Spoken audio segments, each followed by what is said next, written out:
In lecture 5 you will have practice to create your game plan for some game you want to create,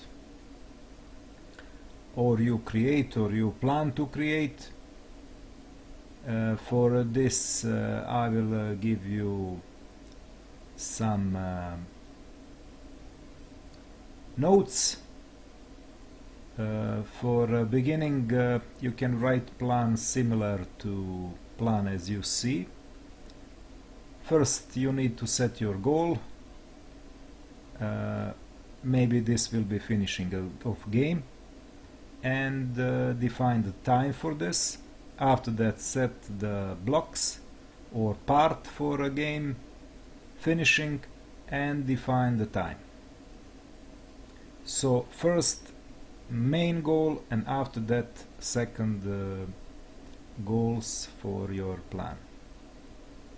When you start defining for a part, first define for the first block, which will be one complete game level with all design, mechanics and code.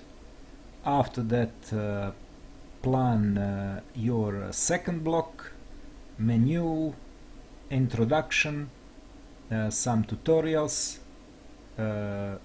instructions, and after that plan the testing time.